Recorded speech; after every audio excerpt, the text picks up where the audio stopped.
안녕하세요, 교양이들. 좋은 하루 보내고 계신가요? 우리 저번에 명화 탑10 만나봤잖아요. 딱 5개까지만 만나보고 아직 5개가 더 남아있죠. 그럼 오늘 나머지 만나보도록 하겠습니다.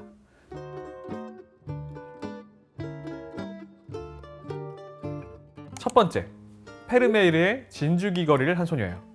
페르메이르는요, 일상 속 평범한 순간을 마치 특별한 순간처럼 아주 디테일하게 묘사하는 능력이 있었어요. 이 작품은요, 북유럽의 모나리자라고도 불립니다. 모나리자와 함께 서양 미술사에서 가장 신비한 여성의 모습으로 알려져 있죠. 자, 그러면 이 작품의 특별한 포인트 첫 번째, 이 작품을 주제로 한 여러 소설과 헐리우드 영화까지 나왔는데요. 그럼에도 불구하고 아직도 이 소녀가 누구인지 정확하게 밝혀지지 않았습니다. 두 번째, 그림의 배경입니다. 몇 해 전에요, 네덜란드의 연구진들이 분석했는데 새로운 정보가 나왔어요. 지금 우리가 볼 때는 그냥 어두운 색이잖아요.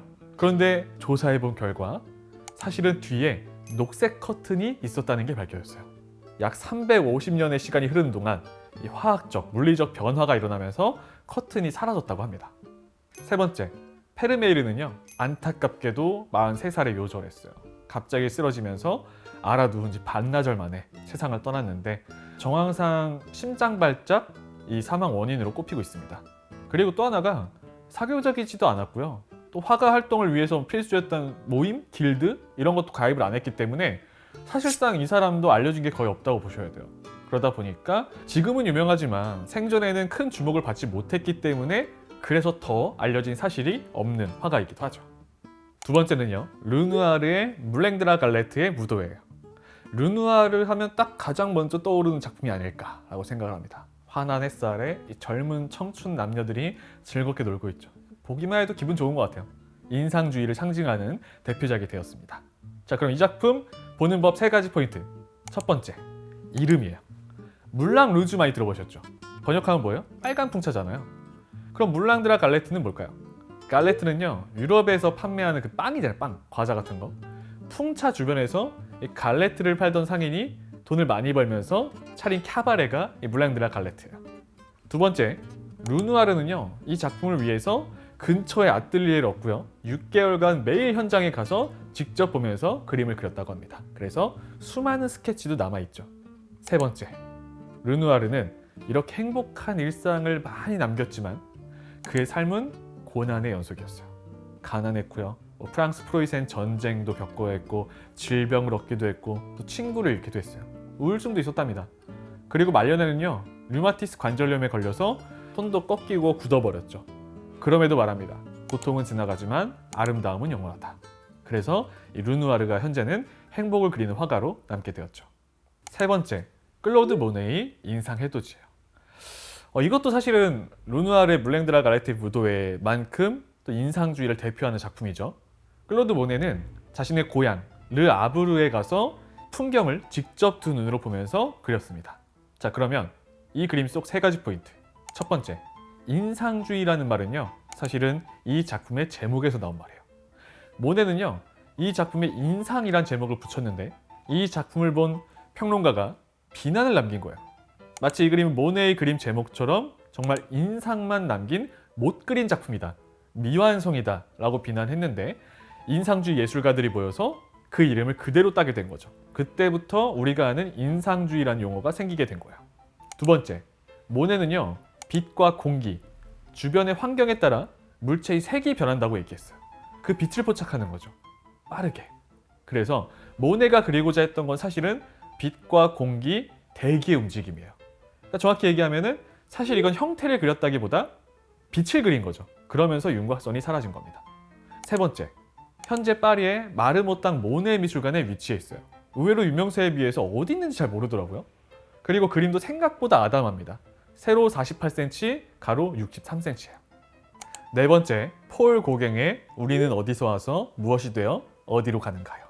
제목 되게 심오하죠? 후기 인상주의의 거장 폴 고갱의 대표작이에요.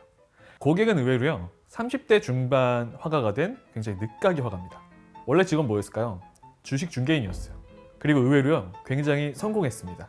하지만 취미생활로 인상주의 작품도 수집하고 그림을 그리면서 꿈이 생긴 거죠. 이 현실보다는 꿈을 선택하면서 전업 화가가 된 사람이에요. 나중에 아시겠지만 원시의 색을 찾아서 타이티로 떠나게 되죠. 이 작품 속에 포인트 3가지. 첫 번째, 고갱은요 사실 이 작품을 완성하고 자살 시도를 했습니다.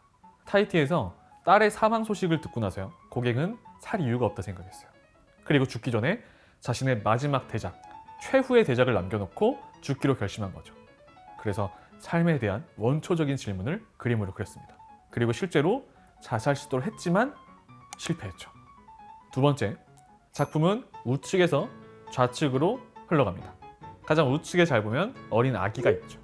중간에는 사과를 먹는 사람이 있어요. 아담과 이브의 선악과, 원죄를 얘기하는 거예요. 그리고 좌측으로 가면 머리를 감싸고 있는 노인이 등장하죠. 인간의 탄생과 삶, 그리고 죽음을 표현한 거예요.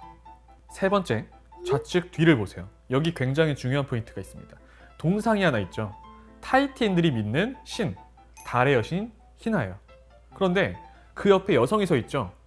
폴 고갱의 딸이라는 설이 굉장히 유력합니다.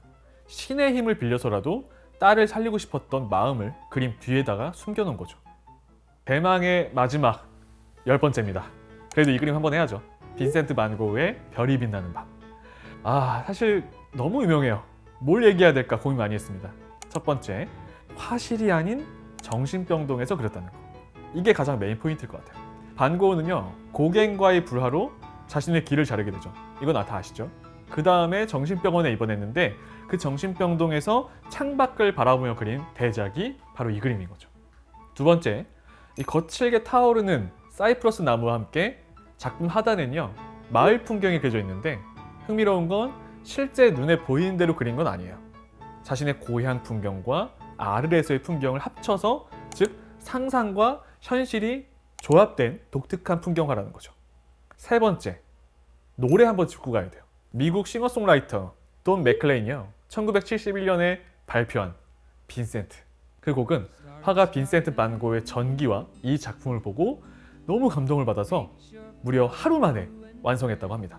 이 작품 보면서 그 노래 또 한번 들어보는 것도 좋을 것 같아요. 자, 이렇게 2부에 걸쳐서 명화 탑10 만나봤는데 교양 충전 좀 되셨나요? 또 우리 교양이들이를 하려면 이 정도 명화만 알고 있어도요 어디 가서 막 사람들이랑 미술 얘기할 때 그래도 좀 아는 척 할 수 있지 않나? 라는 생각을 합니다. 자, 그럼 다음에 또 좋은 이야기로 만나도록 할게요. 안녕!